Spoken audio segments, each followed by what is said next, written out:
Assalamualaikum warahmatullahi wabarakatuh. Alhamdulillahi rabbil alamin. Salatu wassalam ala ashrafil anbiya'i wal mursalin. Sayyidina wa habibina wa maulana Muhammad wa ala alihi wa sahbihi ajma'in. Bishrah li sadri wa yassir li amri wahlul 'uqdatam min lisani yafqahu qawli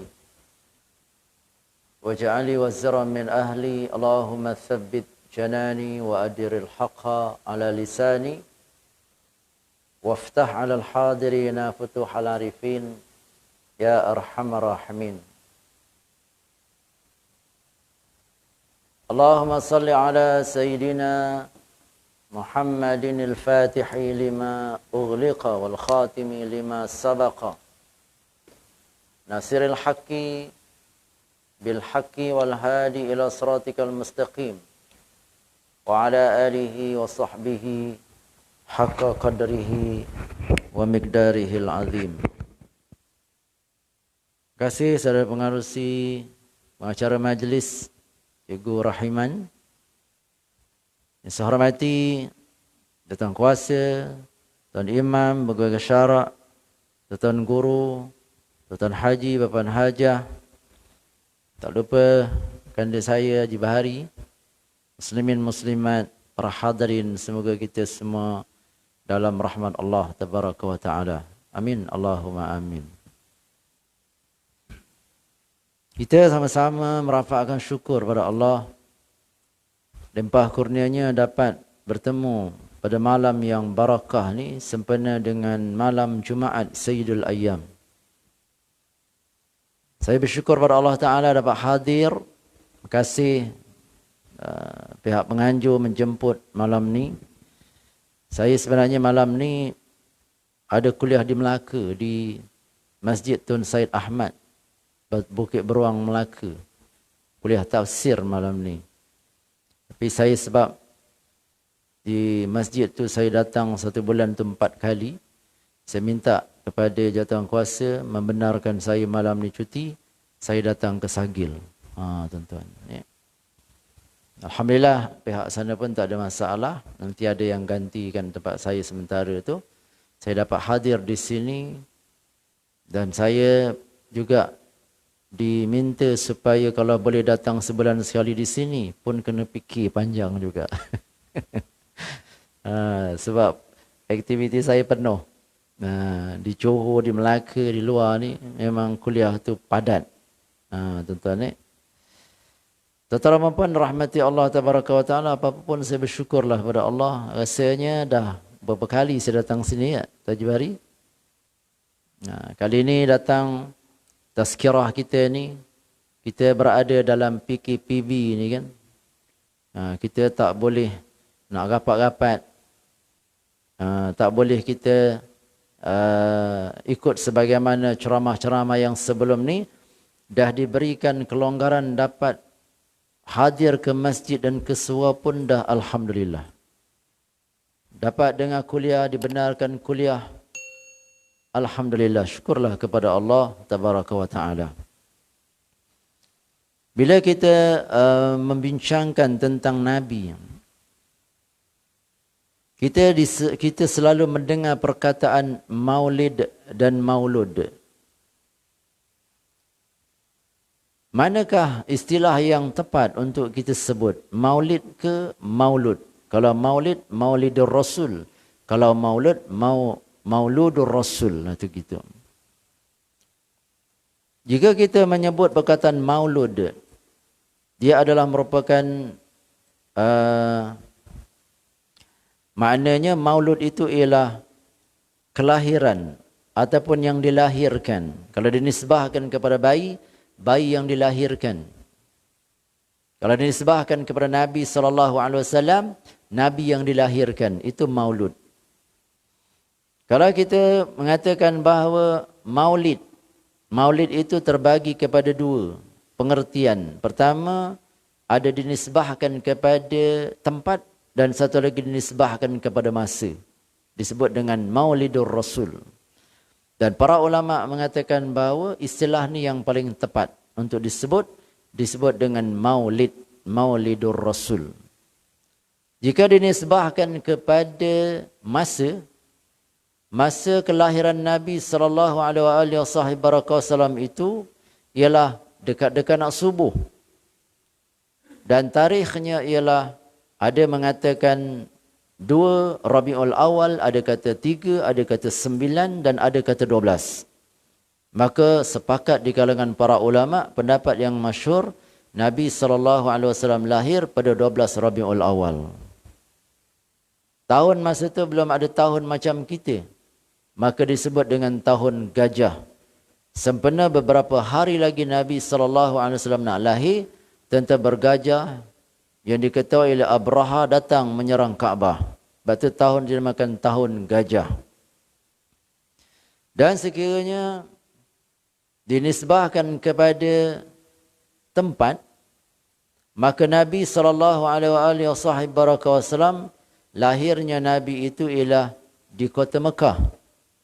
200 meter daripada Masjidil Haram. Tuan-tuan yang dah pernah pergi mengerjakan ibadah umrah dan haji, sekiranya tuan-tuan pergi masuk dalam Masjidil Haram, lepas tawaf pergi ke tempat sa'i. Bila sampai di tempat sa'i sana, di antara Safa dengan Marwah, maka memulakan sa'i itu daripada Bukit Safa, menghadap ke arah Kaabah, dan kemudiannya lalu kita pun menyebut Allahumma inni uridu an as'a baina Safa wal Marwah sab'a ashwatin sa'yal umrah atau sa'yal haji lillahi ta'ala. Aku, ya Allah, aku nak sa'i di antara Safa dengan Marwah, 7 kali sa'i umrah ataupun sa'i haji kerana Allah. Kita turun saja. Selepas itu kita bismillahi Allahu akbar walillahil hamd. Kita paling dan kemudian menuju turun bukit tersebut. Kita menyebut inna safa wal marwata min sya'airillah. Faman hajjal baita aw i'tamara fala junaha alaihi an yattawafa bihima wa man tatawwa'a khairan fa innallaha syakirun alim. Turun, kemudiannya kita berjalan menuju ke Bukit Marwah, jumpa lampu hijau, berlari-lari anak bagi lelaki, terus perjalanan sampai di bukit sana, bertemu dengan Bukit Marwah, naik baca lagi inna safa wal marwata sampai di puncak atas tu. Lalu di sebelah kanan tu ada pintu yang besar.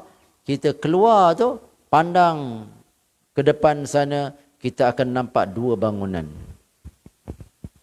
Pertama, bangunan yang besar itu ialah bangunan yang didirikan itu tandas ataupun bilik air Masjidil Haram tu. Dan di sebelah belakangnya tu lagi pula, belah kanan, di sana tu ada satu bangunan yang kecil sedikit, ditulis tu Maktabah Makkah, perpustakaan Mekah. Maka Nabi SAW, para ulama mengatakan bahawa kelahiran Nabi 200 meter daripada bumi, 200 meter daripada Masjidil Haram tu, ada satu bangunan di sana sebagai peringatan tempat kelahiran Nabi itu yang sekarang ni dibina perpustakaan Makkah. Kat situlah Nabi SAW lahir.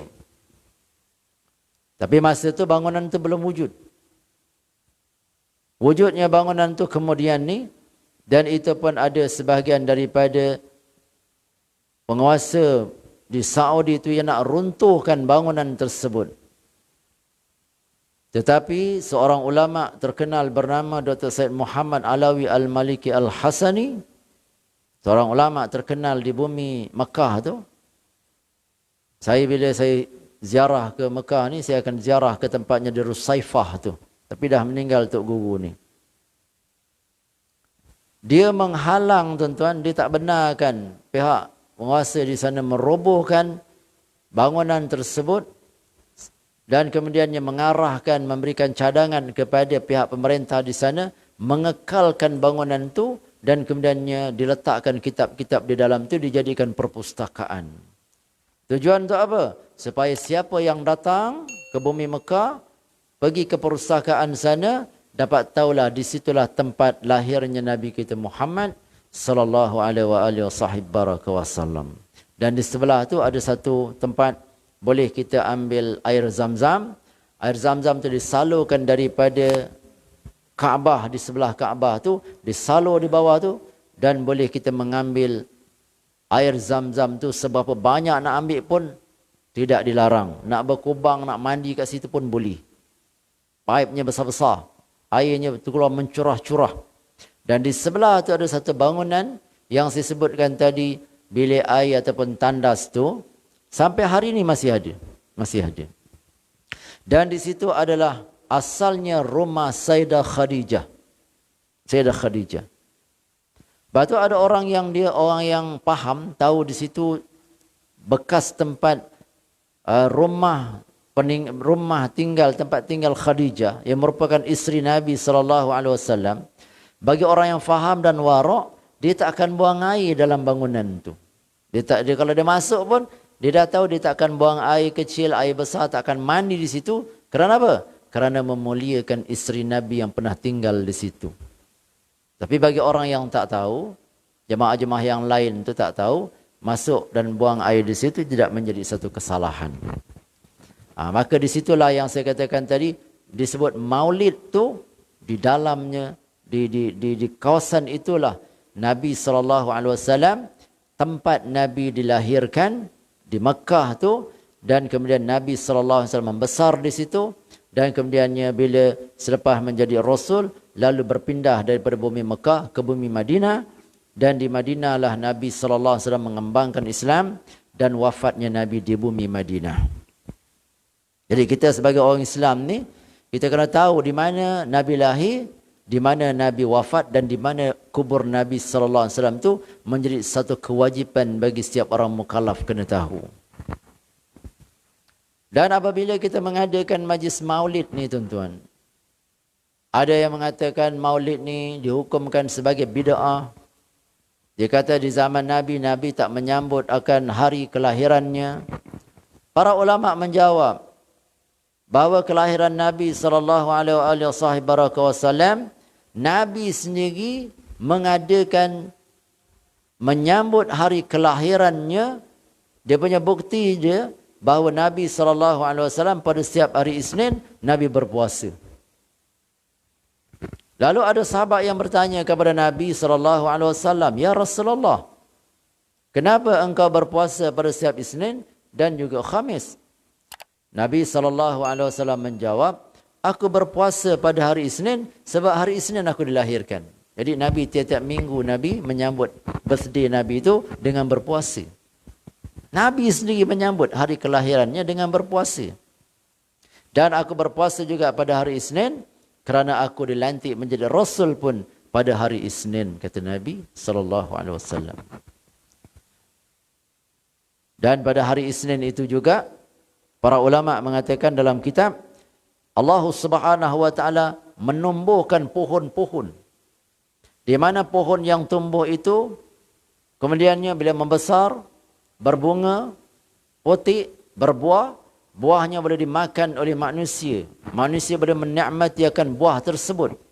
Para ulama mengatakan bahawa Nabi SAW diumpamakan bahawa pohon yang tumbuh itu pohon Islam, di mana manusia menikmati akan keindahan Islam yang dibawa oleh Nabi kita Muhammad sallallahu alaihi wasallam. Itu dia. Dan Nabi sallallahu alaihi wasallam lahir dalam bulan Rabiul Awal itu, ada yang mengatakan Rabi' itu maknanya menetap. Ada makna Rabi' itu maknanya bunga yang sedang mekar mengembang. Musim bunga. Kalau Rabi' yang dimaksudkan dengan menetap, ada Rabiul Awal, ada Rabiul Tsani.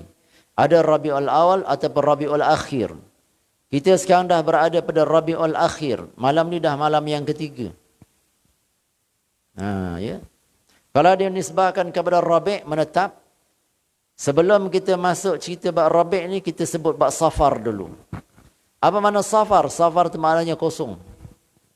Maka orang-orang Arab ni dia keluar, tinggalkan rumah mereka, kosong rumah. Yang lelaki pergi berperang, pergi mengembara, pergi berniaga, pergi menuntut bela.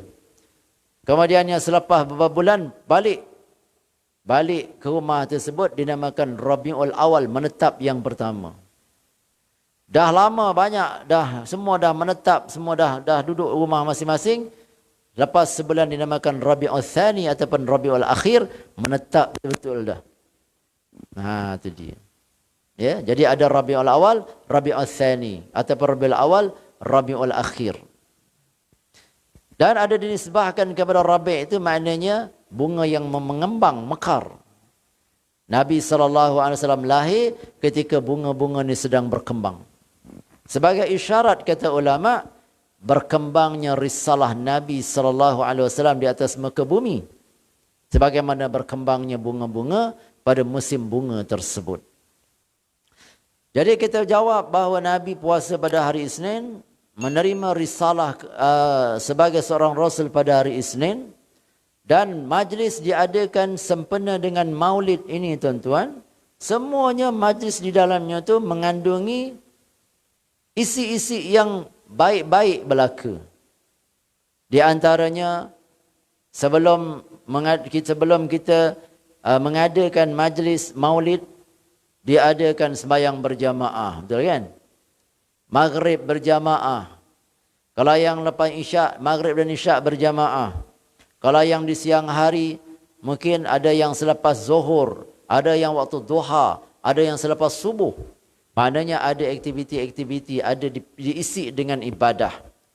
Ada yang diisi dengan bacaan Quran, ada yang diisi dengan bacaan memuji Nabi SAW. Macam kita di negeri Johor membaca Barzanji. Kalau di Melaka baca Maulid Dibai ataupun Daibai. Ada yang baca Diaul Lami'. Ada yang membaca Simtud Durar. Ada yang membaca Dalailul Khairat. Memuji Nabi Muhammad SAW. Dan memuji Nabi itu, sebab ada orang kata, kenapa Nabi nak dipuji lebih daripada Allah? Kita jawab. Kita kata, kita memuji Nabi itu bukan melebihkan Allah. Allah Subhanahu Wa Taala menyuruh kita memuji, membesarkan Nabi. Dan membesarkan Nabi itu sebagian daripada syiar. Wa may yu'azzim sya'airallah fa innaha min taqwal qulub, Quran kata. Ya. Sesungguhnya barang siapa wa may yu'azzim, siapa yang membesarkan syiar Allah, syiar itu Nabi Muhammad itu adalah syiar, tuan-tuan.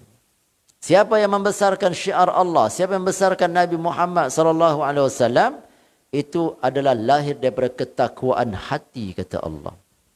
Jadi orang yang memuji Nabi, menyanjung Nabi, membesarkan Nabi, memuliakan Nabi, itu adalah sebagian daripada ketakwaan seseorang itu kepada Allah Subhanahu Wa Taala. Jadi kita buat macam biasa. Buat je. Ada ceramahnya. Dalam ceramah tersebut menceritakan tentang kehebatan Nabi SAW, sejarah perjuangan Nabi, cara beribadah, apa yang Nabi sampaikan kepada umat. Jadi tuan-tuan, sekiranya ada yang mengatakan bahawa di zaman Nabi tak ada buat macam ni, kita hormatlah pandangan mereka, kita teruskan macam biasa, kita buat. Dalam PKP ni pun kita adakan majlis yang walaupun serengkas macam ni, kita adakan kerana majlis kita adalah majlis yang sungguh barakah, yang mendapat rahmat Allah Tabaraka wa Ta'ala. Para ulama kata kalau ada majlis maulid ni, bagi tahu orang datang kita dapat pahala, Allah menurunkan rahmat. Panggil orang, adakan jamuan, orang yang menyiapkan jamuan, menyiapkan persiapan, orang keluarkan duit untuk mengadakan majlis maulid, Allah akan memberikan rezeki yang banyak pada dia. Tuan-tuan. Baik itu kalau ada majlis-majlis maulid ni, akan datang, akan dibuat secara besar-besaran. Sebab kita sekarang dalam PKPB ni, kita punya SOP kita, tak apa. Tapi yang akan datang, bila majlis maulid ni diadakan, jangan kita lepas peluang. Itulah masa yang untuk mendapat keberkatan dan rahmat Allah Tabaraka wa Ta'ala, dengan kita mengeluarkan harta kita, tenaga kita, pemikiran kita, idea kita, semata-mata kerana cinta kita kepada Nabi kita Muhammad sallallahu alaihi wasallam. Itu dia. Orang yang mengadakan majlis maulid ni di rumah ke, tak semestinya di majlis di surau, di rumah.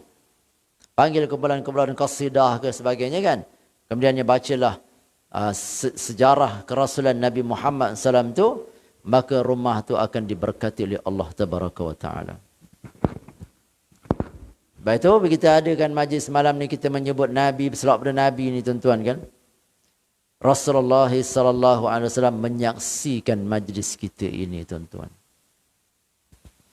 Saya ingat guru kami menjelaskan, kita ada satu maulid dinamakan Dia'ul Lami'. Dia'ul Lami' ni disusun oleh seorang ulama terkenal daripada Yaman bernama Habib Omar bin Hafiz. Selalu datang ke Malaysia. Dan kalau datang kami akan sambut. Habib Omar bin Hafiz ini dia mengarang dia punya maulid tu nama Dia'ul Lami'. Ada 63 bait sempena dengan umur Nabi sallallahu alaihi wasallam 63 tahun. Habib Omar kata setiap kali aku membaca Dia'ul Lami' ini, Rasulullah datang dalam majlis aku, dia kata. Allahu Akbar. Lepas tu tak mustahil kita adakan majlis maulid, membesarkan Nabi, memuliakan Nabi, berselawat kata Nabi. Allah perintahkan innallaha wa malaikatahu yusalluna 'alan nabi ya ayyuhalladzina amanu sallu 'alaihi wa sallimu taslima. Allah berselawat pada Nabi, malaikat pun berselawat pada Nabi.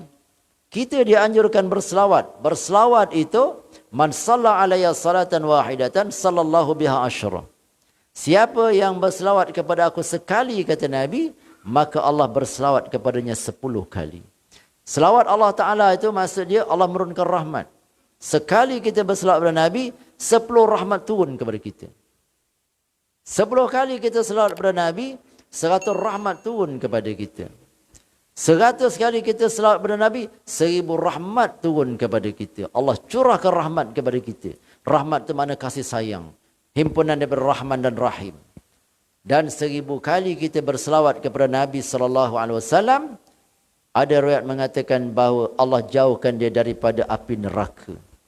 Ada riwayat lain mengatakan bahawa siapa yang berselawat kepada Nabi 1000, maka sebelum dia wafat, sebelum dia mati, Allah Ta'ala dah tunjukkan dia punya tempatnya dalam syurga Allah Tabaraka wa Ta'ala. Ada lagi hadis lain mengatakan siapa yang berselawat sampai 1000 kali, permohonan dia itu akan diijabahkan. Allah Ta'ala akan kabulkan hajatnya bila dia berselawat kepada Nabi sebanyak 1000 kali. Kalau hajatnya lagi besar, 5000. Kalau hajatnya lagi besar, 10,000. Tiap-tiap hari dia berselawat sebanyak demikian itu, lalu berdoa kepada Allah, ya Allah, dengan berkat selawat 1000 yang aku baca, kabulkan hajat saya. Ya Allah, dengan sebab saya berselawat 1000 ini, ya Allah, saya baca selawat 1000 ini, ya Allah, maka engkau sembuhkan sakit saya. Ya Allah, dengan sebab selawat 1000 yang saya baca ni, ya Allah, anak saya sedang menghadapi peperiksaan, beri dia kejayaan, ya Allah. Macam itu. Dengan selawat 1000 ni, ya Allah, saya belum berkahwin lagi. Belum kahwin lagi, itu dia. Kalau yang belum kahwin, minta dapatkan jodoh yang saya nak. Kalau yang belum kahwin lagi, dah kahwin tapi nak tambah lagi.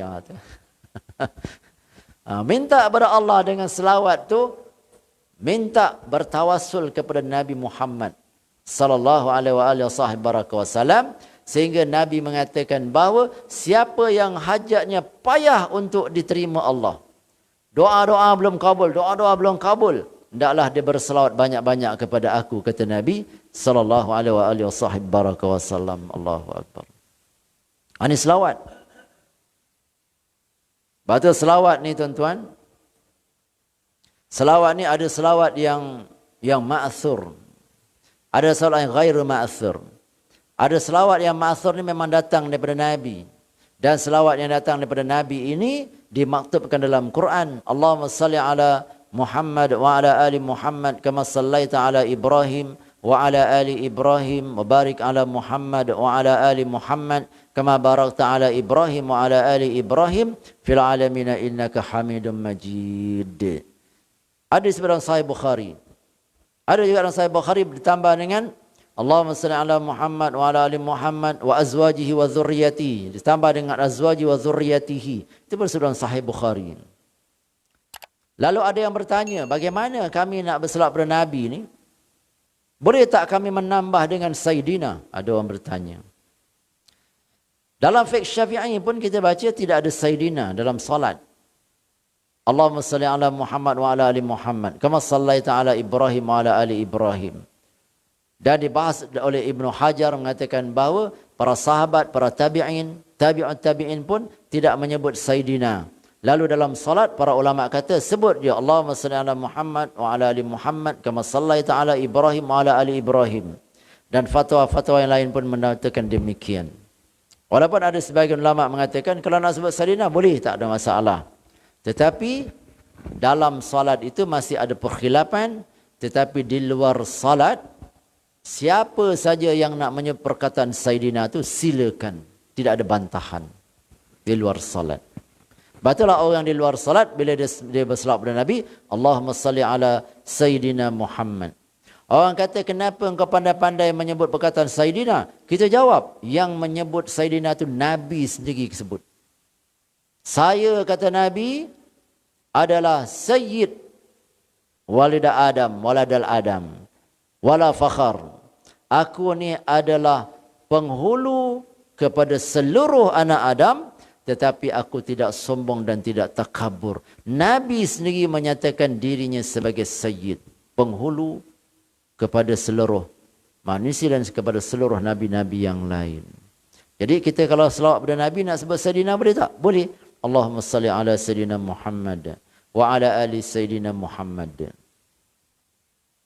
Saya masih berada di Madinah dulu. Guru saya Syekh Bashir Abdul Amin, masa saya berada dalam Raudah. Raudah itu berada di dalam bumi Madinah. Raudah itu berada dalam Masjid Nabawi, dan ada juga dalam Masjid Nabawi itu ialah makam Nabi sallallahu alaihi wasallam. Raudah itu asalnya ialah masjid yang mula-mula Nabi bina tu. Raudah tu itulah kawasan dia, di sebelah tu ada rumah Nabi. Itu dia. Wa baina baiti wa minbari raudhatun min riyadil jannah. Di antara rumahku dengan mimbar aku ada taman di taman-taman syurga. Saya masa mengaji di Madinah dulu, memang selalu duduk dalam raudah tu. Saya suka duduk dekat mimbar Nabi tu, sebelah tu. Saf pertama, depan tu, ataupun kedua, ataupun ketiga. Di situlah guru saya bernama Syekh Bashir Abdul Amin mengajarkan selawat Allahumma salli ala Muhammad wa alihi wasallim. Kalau nak tambah Sayyidina pun boleh. Allahumma salli ala Sayyidina Muhammad wa alihi wasallim. Guru saya kata, engkau baca satu hari 1000 kali. Kalau engkau rasa berat, baca pagi 500 kali, malam 500 kali. Tapi jumlahnya tetap 1000, guru saya kata. Itu saya pernah diijazahkan, selawat itu di dalam Raudah Nabi. Saya ajar siapa saja. Tuan-tuan boleh ikut. Allahumma ikut. Salli ala Muhammad wa alihi wasallim. Sekali Allahumma salli ala Muhammad wa alihi wasallim. Wa alihi wasallim. Itu dia. Ya, saya ada letakkan selawat ni ada di dalam buku saya, tak silap ni. Allahumma salli ala Muhammad wa alihi wasallim. Itu dia. Allahumma salli ala Muhammad wa alihi wasallim. Itu dia. Jadi itu dibaca pagi dan petang, ataupun satu malam tu kita baca. Kalau ada hajat baca sebanyak 1000 kali. Itu dia. Dan ada juga selawat Allahumma salli wa sallim ala Sayyidina Muhammad pun boleh. Kalau tak nak ikut macam saya tadi sebut pun, baca yang paling pendek. Allahumma salli ala Muhammad. Allahumma salli ala Muhammad. Allahumma salli ala Muhammad pun boleh. Dan guru saya, Habib Ali Zainal Al-Madahij, ketika saya bertemu dengan beliau dan pernah ceramah di Melaka, berganding dengan beliau, saya tanya, Habib, boleh tak bagi saya satu amalan yang boleh hajat saya dikabulkan Allah? Habib Ali Zainal kata, Ustaz baca begini. Allahumma salli alaihi. Allahumma salli alaihi. Allahumma salli alaihi. Sebab ada satu ketika Nabi SAW berkata dengan para sahabat, dia kata, barang siapa yang berselawat kepada aku satu hari 100 kali, Allah mengijabahkan hajatnya 70 yang ada kaitan dengan akhirat, 30 yang ada kaitan dengan dunia. Lalu sahabat bertanya, ya Rasulullah, bagaimana sirah dia? Macam mana bentuk selawat yang saya nak baca? Nabi ajarkan, Allahumma salli alaihi, Allahumma salli alaihi, Allahumma salli alaihi. Dibaca sebanyak 100 kali. Para ulama dan guru kami menyarankan baca dia itu lepas subuh 100 kali, lepas maghrib 100 kali. Lepas subuh 100 kali, lepas maghrib 100 kali. Allahumma salli alaihi. Tuan-tuan ikut. Allahumma salli alaihi. Allahumma salli alaihi. Tapi sebelum baca tu, kata lepas subuh, baca ayat ni dulu. Innallaha wa malaikatahu yusalluna 'alan nabi ya ayyuhalladzina amanu sallu 'alaihi wa sallimu taslima. Surah Al-Ahzab ayat 56. Habis baca tu terus baca Allahumma salli alaihi, Allahumma salli alaihi, Allahumma salli alaihi. Lebih kurang dalam 3 minit dia habis. 3 minit dia. Tapi lepas tu kita berdoa, doa kita mustajab. Lepas maghrib macam tu juga. Habis maghrib dah doa apa semua, dah sembang sunat, lalu kita pun innallaha wa malaikatahu yusalluna 'alan nabi ya ayyuhalladzina amanu sallu 'alaihi wa sallimu taslima. Allahumma salli alaihi, Allahumma salli alaihi, Allahumma salli alaihi 100 kali. Lepas tu doa kepada Allah tabaraka wa taala, doa kita akan dikabulkan. 70 yang akhirat, 70 yang dunia. Itu dia. Kita nak sebut dengan tawasul pun boleh. Kita kata apa? Ya Allah, dengan berkat selawat 100 yang saya baca, maka engkau kabulkan hajat saya ya Allah. Macam tu. Ada juga tuan-tuan yang berhubung dengan Nabi SAW ni, ialah dengan kita bertawassul kepada Nabi kita Muhammad SAW. Dengan doa kita tu, Allahumma inni as'aluka wa atawajjahu ilaika binabika Muhammadin SAW nabiyya rahmah. Ya Nabi ya Muhammad salawatullah salamu alaik, inni tawajjahtu bika ila rabbi fi hajati hadhi lituqdali. Allahumma fasyafi'hu fiya wa syafi'ni fi nafsi. Ini dia. Ya Allah, sesungguhnya aku memohon kepadamu dan bertawajuh menghadapkan permohonanku kepada engkau dengan keberkatan Nabi Muhammad sallallahu alaihi wasallam. Nabi pembawa rahmat. Sesungguhnya aku bertawajuh denganmu kepada Tuhanku akan hajatku ini agar ditunaikan untuk aku. Maknanya kita minta Nabi rekemin, tuan-tuan. Itu istilah dia. Guru saya, Sa'ad Rahman Ja'far, seorang tarekah Tijani dan juga tarekat Ahmadiyah, rujuk pada guru saya kata, membaca tawasul pada Nabi itu maksudnya kita minta Nabi rekemin, melalui Nabi akan doa kita. Sama macam kita membaca selawat adrikiyah, adrikni, Allahumma salli wa as-salatu wassalamu alaika ya sayyidi ya Rasulullah, qad halat hilati adrikni ya Rasulullah, ataupun qad daqas hilati adrikni ya Rasulullah. Maknanya ya Rasulullah, tolong aku, doakan aku punya hajat ni, minta kepada Allah. Itu dia. Boleh tak kita buat macam tu? Boleh.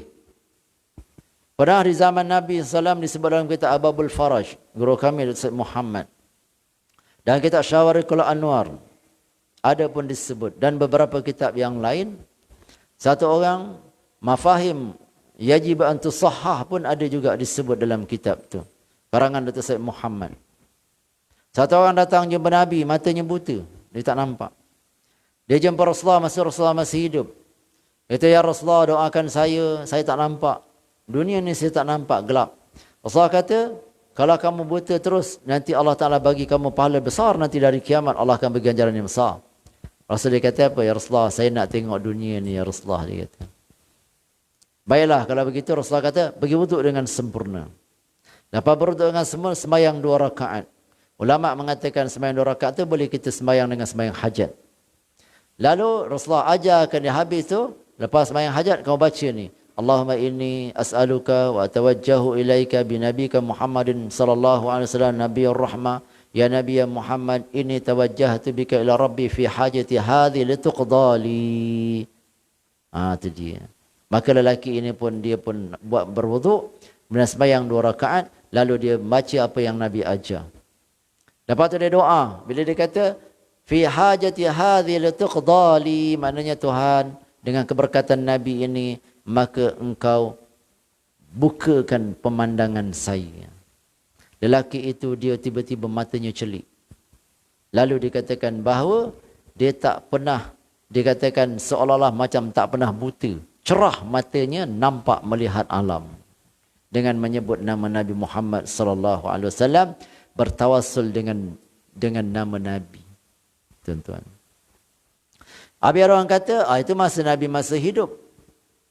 Lalu sahabat bertanya bila berselak pada Nabi ini, para sahabat kata, ya Rasulullah, kalau engkau telah wafat, faqad arimta. Macam mana kalau engkau telah wafat? Rasulullah kata, innallaha harrama 'alal ardi an ta'kula ajsadal anbiya. Allah mengharamkan jasad Nabi daripada mamah oleh bumi. Maknanya Nabi hidup. Berpindahnya Nabi ke alam barzah itu, Nabi hidup. Dalam alam barzah, Nabi tahu apa yang dibuat umat. Kita buat apa ni Nabi tahu. Nabi menjawab salam. Berapa ribu manusia yang jawab bagi salam dalam salat, katakan serentak dalam Malaysia ni berapa juta orang Islam. Allahumma salli ala Muhammad. Nabi tahu tak? Nabi tahu. Nabi jawab.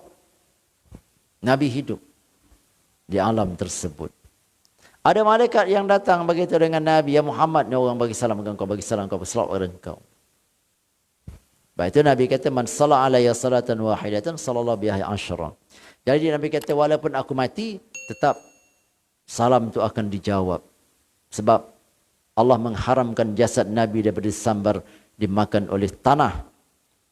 Jadi berlaku pula selepas wafat Nabi, satu orang lelaki datang bertemu dengan Umar Al-Khattab. Umar Al-Khattab masa menjadi khalifah Islam yang kedua selepas Abu Bakar. Datang jumpa, Abu Bakar tak layan. Jumpa, Abu Bakar sibuk. Dia pemimpin, urus dengan urusan pemerintahan, dia orang datang dan sebagainya, melayan orang lain. Dan lelaki ini rasa macam kecil hati, lalu dia keluar daripada majlis tersebut. Lalu dia bertemu dengan satu orang lelaki bernama Umar Hunaif. Umar juga, tapi Umar Hunaif. Kalau tadi Umar Al-Khattab, Umar Hunaif ni ditanya, apa hal kau? Dia kata, wahai Umar, aku pergi jumpa Umar Al-Khattab, ada hajat. Setiap kali aku pergi pada jumpa dia, dia tak layan. Maka Umar kata, dia sibuk dengan urusan pemerintahan dia. Tapi saya nak jumpa juga. Macam mana? Umar Hunaif kata, aku pernah diajar oleh Nabi SAW. Kalau ada hajat, buat macam ni. Apa dia? Engkau pergi ambil wuduk dengan sempurna, sembahyang hajat 2 rakaat, baca Allahumma inni as'aluka wa atawajjahu ilaika binabika Muhammadin sallallahu alaihi wasallam nabiyur rahmah, ya Nabi Muhammad, inni tawajjahtu bika ila rabbi fi hajati hadhi lituqdali. Pergi buat, kata Umar Hunaif. Dia pun lelaki ini pun lalu kemudiannya dia berwuduk, kemudiannya dia pun sembahyang hajat 2 rakaat, dia baca yang demikian itu, dia doa minta supaya dapat bertemu dengan Umar.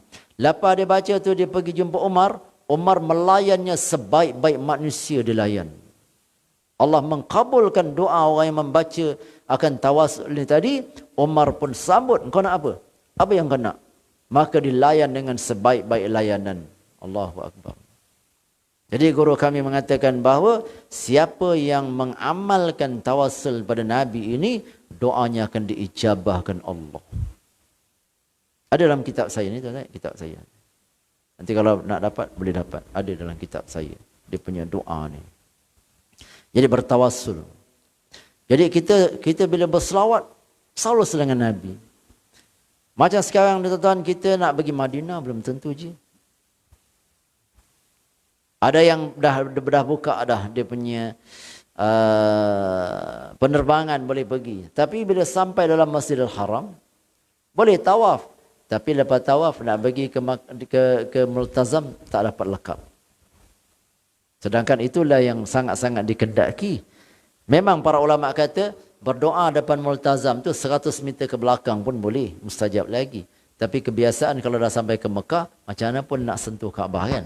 Nak cium Hajar Aswad, nak peluk Kaabah. Macam mana Nabi Multazam itu maknanya melekap. Pipi Nabi ni kena pada dinding Kaabah, Tangan begini, dada melekap. Itu nama multazam. Tak dapat. Dikepung. Nak pergi makam Ibrahim, yang tempat yang asal, bukan di belakang. Dinempel dekat dinding Kaabah pun tak dapat. Nak pergi Hijr Ismail pun ditutup. Hijr Ismail tempat yang sangat mustajab doa, ba'dal asr ilal maghrib, lepas asar. Kalau yang dekat depan Kaabah tu, multazam, pukul 12 1 minit sampai azan yang pertama. Makam Ibrahim azan pertama sampai masuk subuh, doa mustajab. Dan waktu-waktu yang lain mustajab, doa tak dapat. Nak bagi dekat Madinah, makam Rasul pun belum tentu boleh masuk. Mesti sekarang SOP kan. Nak masuk dekat makam Rasulullah belum tentu, masuk Raudhah Nabi pun belum tentu masuk. Ada sahabat kami kata, kami datang hari pertama, kemudiannya lepas tu dah tak boleh makan masuk. Sebab Arab ni dia punya undang-undang dia kejap berubah-ubah. Kejap boleh, kejap tak boleh. Masa tak ada COVID-19 pun tuan-tuan, lorong yang biasa kita masuk, hari datang kan tengah hari, dah tutup. Tak boleh masuk. Apatah lagi yang COVID-19 kan.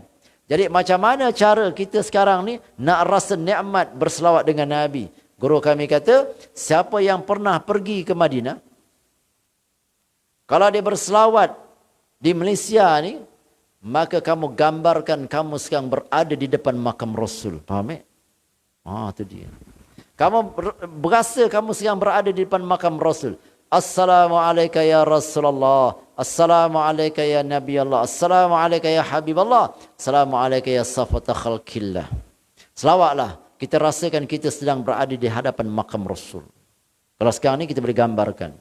Macam mana sekarang kita berada di makam Rasul, gambarkan. Bagi selawat bernabi dan salam kepada Nabi, itulah yang diketebut oleh para alim ulama. Nanti kalau dah agak boleh pergi esok, pergilah. Pada hari kita dengar orang 18 tahun ke 50 tahun yang boleh pergi. 50 tahun ke atas tak boleh pergi. Saya kata, saya pun dah tak boleh pergi, dah masuk 50.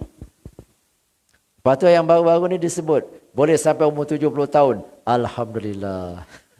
Boleh pergi. Tuan-tuan dah sampai umur 70 tahun boleh pergi. Tapi kalau orang yang tidak ada mahram, dia umurnya 45, 46 baru boleh pergi. Itu dia. Itu dia. Macam biasalah yang macam sebelum-sebelum ni. Kalau ada boleh pergi, tak apa. Jadi tuan-tuan dan puan, ini dikatakan tawassul. Dan ada tawassul yang dikatakan tawassul yang tidak ada khilaf di kalangan para alim ulama, tawassul dengan amal. Macam mana tawassul dengan amal?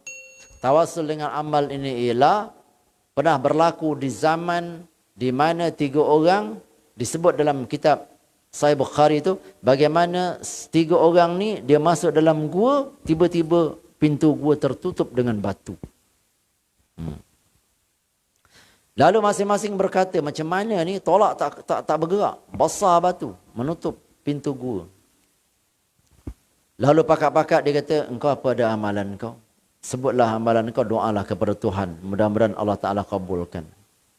Orang pertama doa, ya Allah, saya ada ibu yang dah tua. Dia kata, saya memang susu ni saya akan bagi pada ayah dan ibu dulu sebelum bagi anak-anak.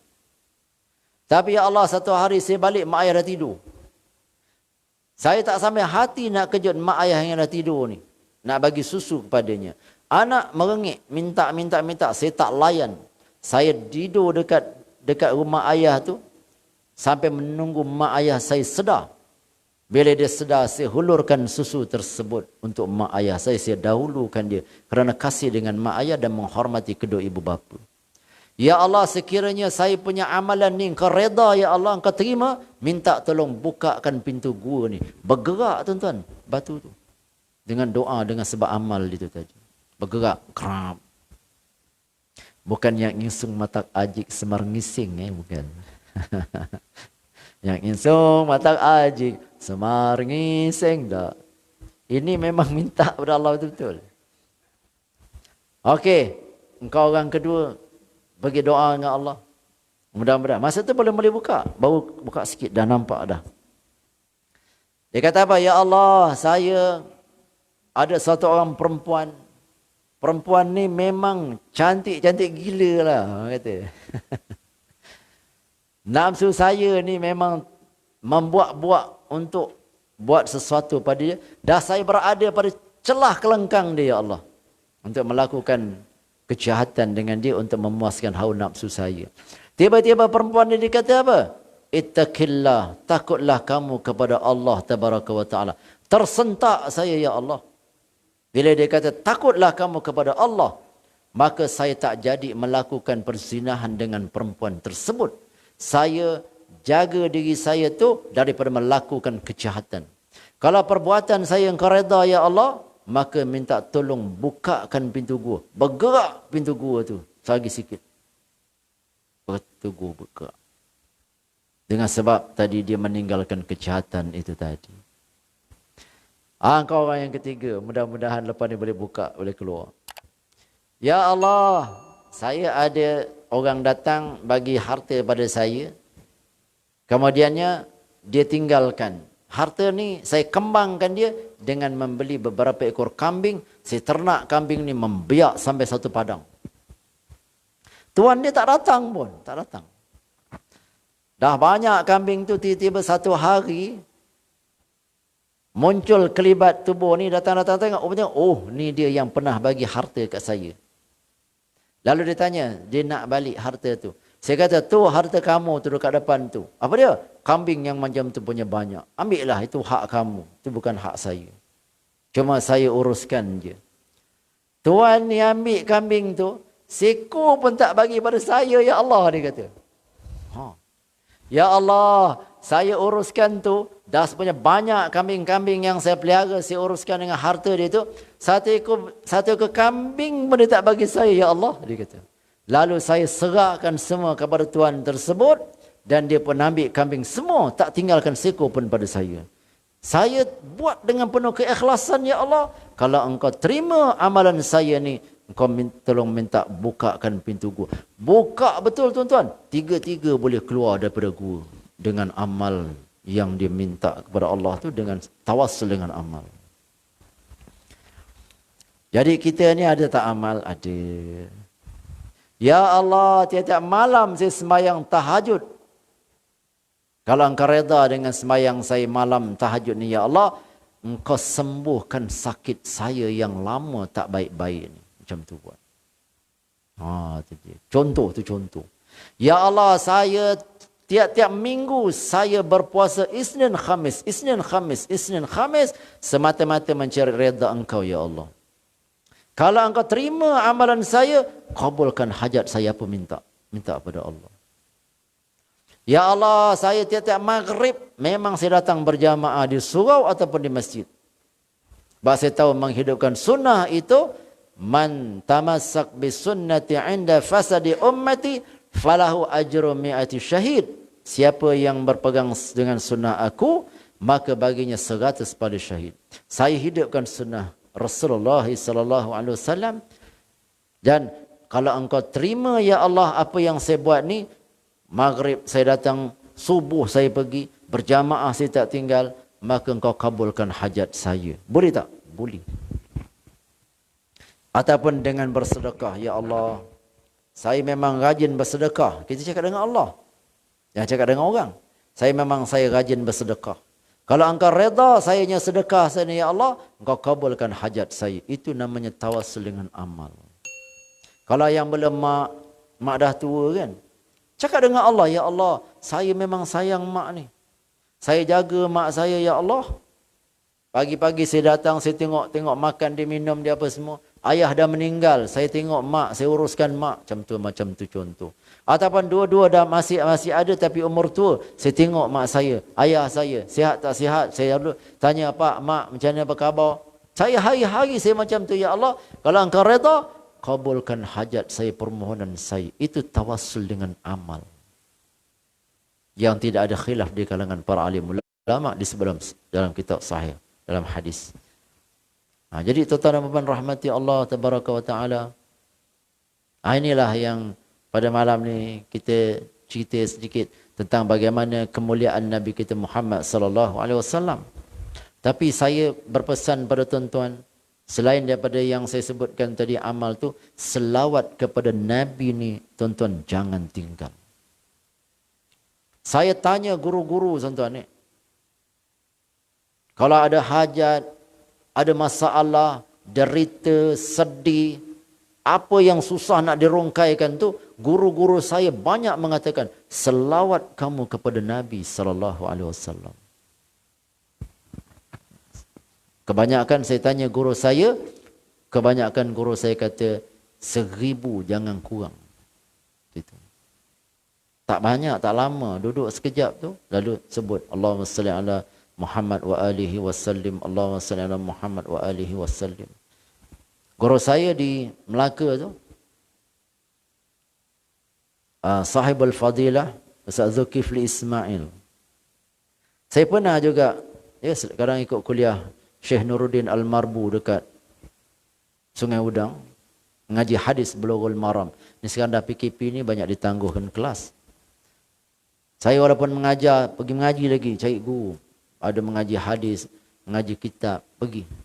Kalau hari Sabtu, sebulan sekali, dekat Payasum, di mana, di Sungai Udang sana tu, di Madrasah Baitul Qura, Syekh Nuruddin datang mengajar Bulughul Maram. Ada masa saya bawa dengan guru saya tanya, Tuan Guru, ajar saya amalan yang saya, mudah-mudahan apa yang saya minta ber-Allah dicepatkan kabul. Guru saya kata, selawat kepada Nabi. Saya tanya, selawat kepada Nabi tu bagaimana Tuan Guru? Selawat 1000 jangan kurang. Boleh ke tak saya buat sikit-sikit? Boleh. Lepas sembahyang 200, lepas sembahyang 200, boleh. Ataupun kamu buat berapa, asalkan satu hari tu 1000. Dan kalau kamu dalam satu majlis duduk tu dengan selawat 1000, itu lebih baik, guru saya kata. Boleh tak Tuan Guru bagi saya contoh apa selawat yang saya nak baca? Guru saya sebut tu, teringat itulah yang saya dapat dalam Raudah.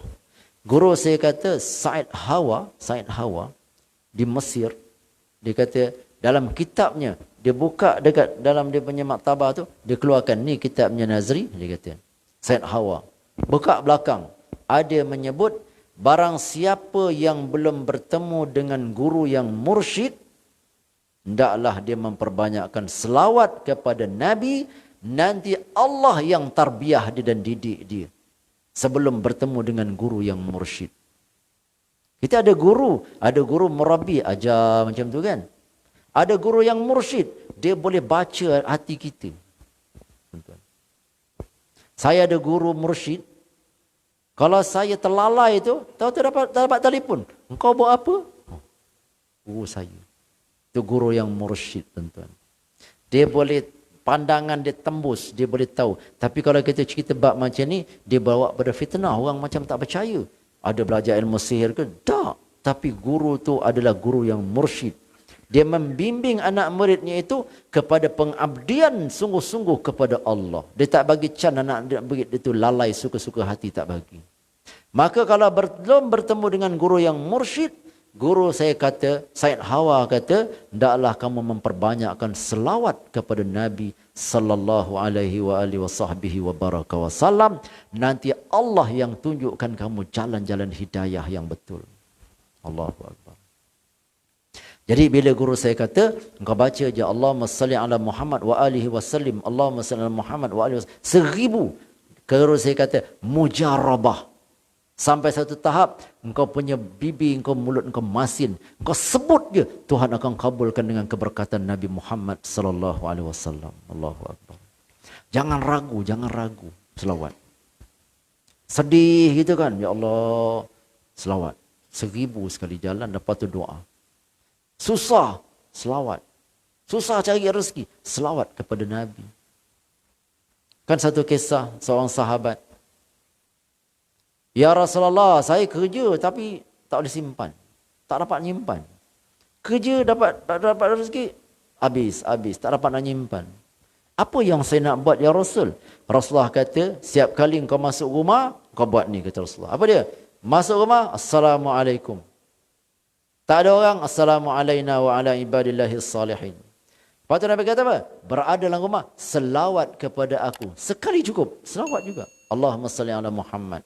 Lepas tu Nabi kata, baca suratul Ikhlas sekali. Bismillahirrahmanirrahim. Qul huwallahu ahad, Allahus samad, lam yalid walam yulad, walam yakul lahu kufuwan ahad. Dia pun buat. Setiap kali masuk rumah bagi salam. Selawat pada Nabi. Kemudiannya dia baca suratul Ikhlas.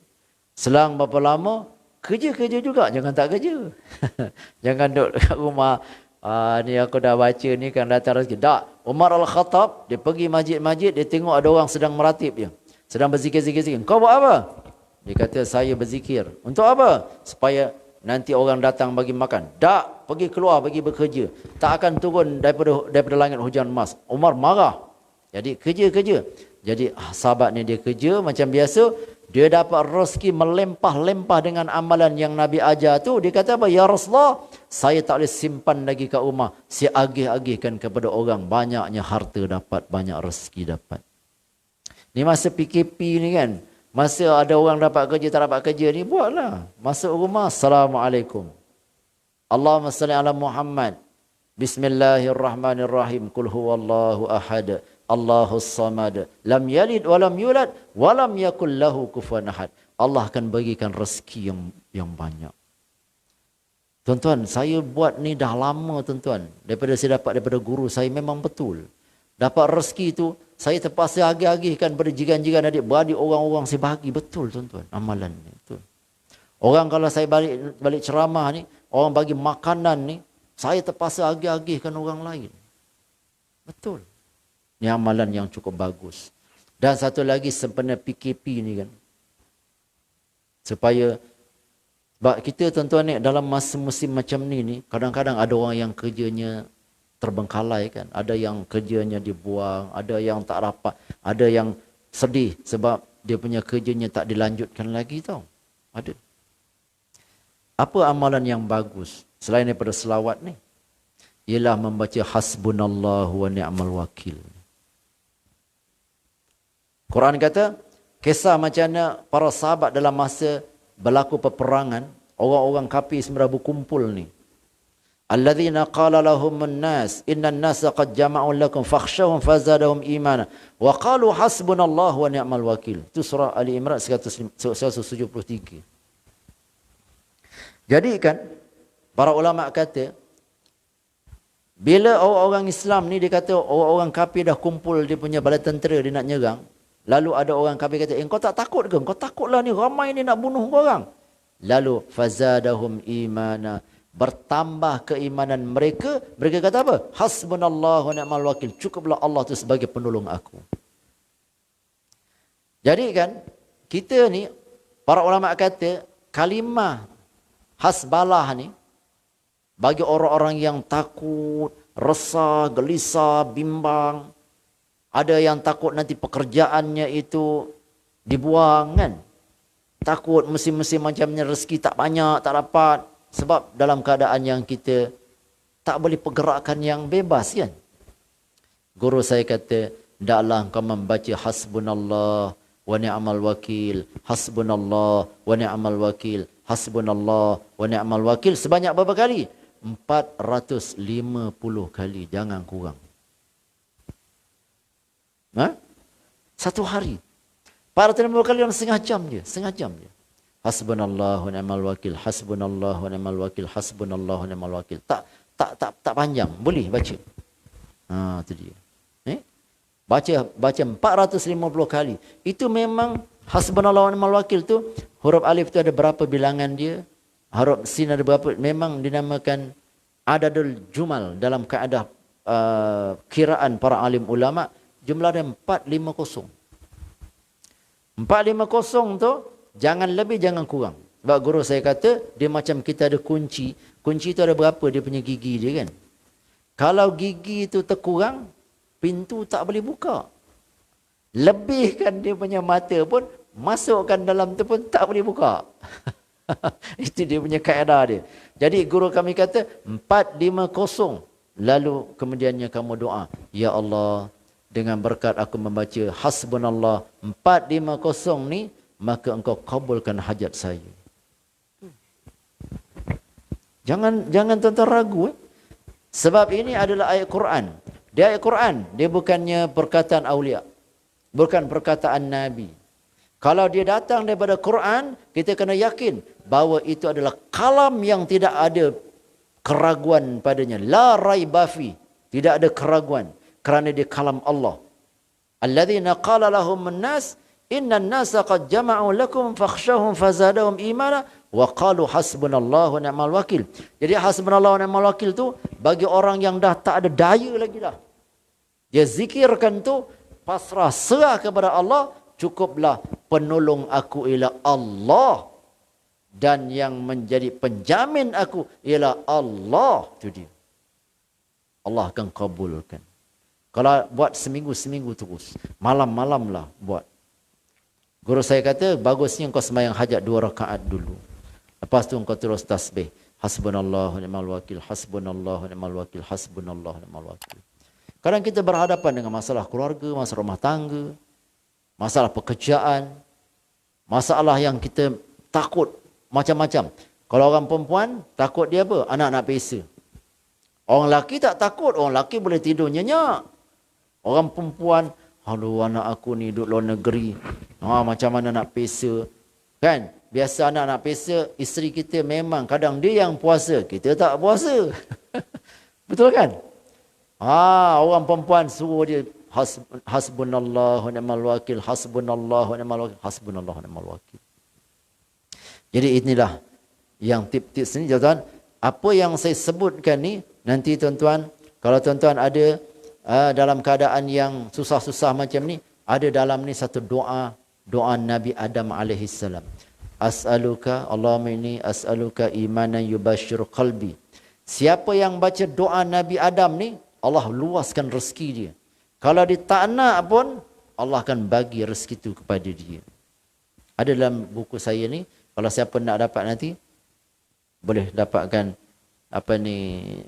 saya menulis memperingati kelahiran Nabi Asas ni dan beberapa amalan yang berfaedah ada dalam itu. Jadi saya sebutkan amalan-amalan ini tadi, saya kena ijazahkan. Saya ijazah sebab saya dapat daripada guru. Semua amalan-amalan masuk dalam buku ni, siapa yang dapat, saya ijazahkan kepada semua yang hadir ni. Sebut qabil tu ijazah. Saya terima ijazah. Jadi, sebab tu buku ni saya tak jual dekat kedai. Saya bawa tempat kuliah saya, menerima ijazah secara berdepan dengan saya. Jadi saya dapat daripada guru ke guru ke guru, tuan-tuan dapat daripada saya. Itu dia. Cukup setakat ni. Mudah-mudahan diberkati Allah. Nanti ke dia, sila. Ada soalan? Okey, terima kasih. Barakah Makiyah ni, di dalamnya tu ada selawat kepada Nabi. Nama Nabi ada 805. Betul dinamakan Barakah Makiyah. Si Al-Bazi, saya pernah dapat ijazah dengan kitab dia dan dengan dia punya sign dia sekali. Dekat Melaka dia datang anak dia. Ayah dia meninggal, menyusun kitab tersebut dan dia punya kubur dia wangi berbulan-bulan. Jadi Barakah Makiyah itu salah satu daripada kitab yang dia punya barakah dia memang hebat. Cuba tuan-tuan cari dekat kedai, tajuk dia Barakah Makiyah. Baca tu memang nama Nabi. Lepas tu dengan selawat. Nama dengan selawat. Nama dengan selawat. Nama dengan selawat. Kalau orang kitab lain mengatakan nama Nabi itu 2201. Tapi Barakah Makiyah, dia meletakkan ada 805 nama Nabi. Kalau mengadap tu, saya pernah ada hajat saya buat. Sekali duduk tu 2 jam, 2 jam setengah baru habis baca. Jadi orang-orang yang ada hajat, ada apa semua kan, kes mahkamah ke apa semua ke, kalau baca tu Allah kabulkan. Tu. Boleh Barakah Makiyah boleh. Ya? Selawat Fatih. Okey. Selawat Fatih. Allahumma salli ala Muhammadin al-Fatih lima ughliqa wal khatimi lima sabaqa nasir al-haqqi bil haqqi wal hadi ila siratikal mustaqim wa ala alihi wa sahbihi haqqa qadri wa miqdaril azim. Okey. Selawat Fatih ni kalau ditengok dalam hadis-hadis, rujuk kitab-kitab apa tak ada. Tetapi dia itu diterima. Ada yang mengatakan Syekh Abdul Qadir Jilani, ada yang mengatakan Syekh Tijani yang dapat adalah Syekh Abu Bakar. Dia dapat tu tuan-tuan dalam bentuk lembaran cahaya. Turun daripada atas tu, dijazahkan, diserahkan oleh Nabi SAW dan menerima itu dalam keadaan cahaya. Maka dia punya kaedah dia, dia macam ni pun tetap dia punya tulisan dia tegak. Dia terbalikkan pun dia tegak. Dia sendok, dia lintangkan pun tegak. Lintang macam ni pun tegak Salat Fatih. Dan Salat Fatih ni, dia punya barakah dia luar biasa. Siapa yang ada hajat, jangan tinggal setiap malam baca 100 kali. Hajatnya akan dikabulkan Allah. Salat Fatih. Salat Fatih memang rasa besar. Ada hajat, guru saya ijazahkan kepada saya banyak. Dia dapat asal gaul daripada beberapa orang guru. Maka kalau baca 100 kali itu, dia akan diijabahkan dia punya doa dia itu, dia akan mendapat rasi yang luar biasa dengan Salat Fatih. Dia bukan datang daripada Nabi secara Nabi masih hidup, tak. Selepas daripada Nabi wafat, ada yang bertemu dengan Nabi secara jaga. Boleh ya?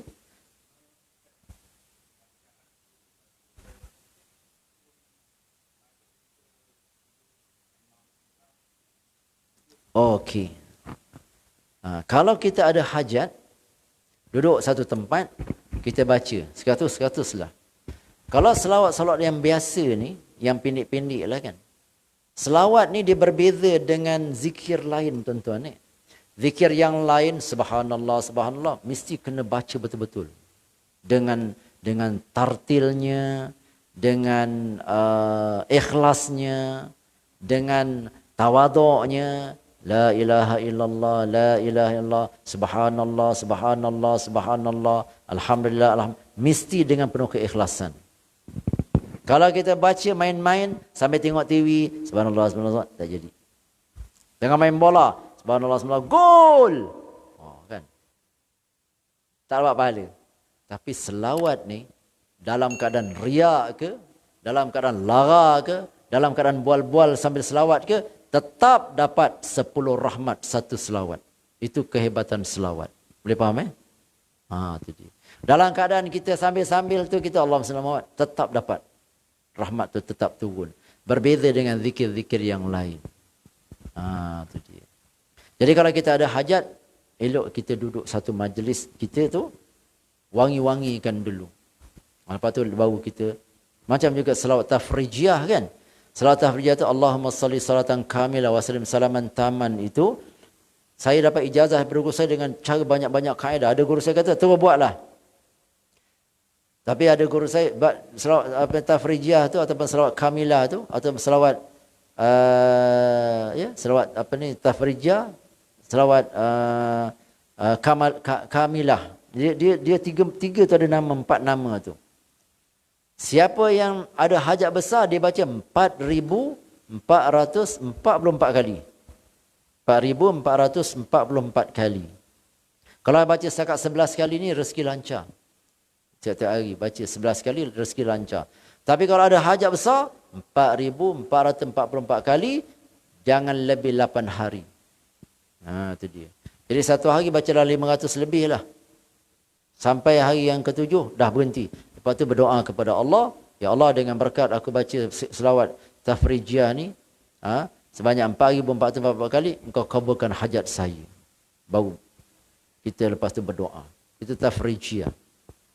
Saya masa saya dapat dari guru saya, guru saya kata jangan baca dulu 4,444. Engkau ikut aku dulu baca 40 hari, engkau kena khatamkan dulu. Berapa kali? Lepas tu puasa yang akhir, lepas tu barulah guru saya kata, engkau jangan tinggal. Aku minta engkau baca tiap-tiap hari semikian. Kalau ada hajat besar, baru baca 4,444. Boleh. Ada guru saya, dia longgar je. Tak apa. Aku ijazahkan kau ni, buat je 4,444. Tapi ada satu guru saya, dia ketat. 40 hari saya kena ngadap baca sebanyak yang diminta tu. Lepas 40 hari, tak boleh putus. Tiap-tiap hari tu mesti baca. Tak boleh putus. Lepas tu habis tu, lepas 40 hari puasa, lepas tu barulah guru saya benarkan, okey, jalur saya ni dia kata, sanad yang saya bagi kat engkau, baru boleh baca 4,444 kali selepas 40 hari engkau mengamalkannya. Saya dapat daripada guru saya macam tu. Kalau dengan Ustaz Ahmad Tunggal, tak ada apa.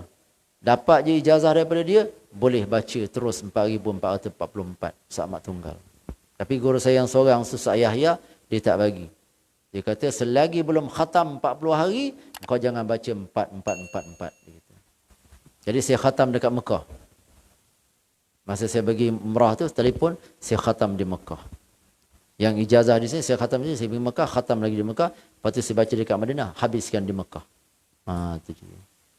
Selawat insyaAllah. Ada soalan tuan-tuan yang... Ya, sila. Tawasul, perantara. Ya, boleh perantara dengan orang saleh, kan?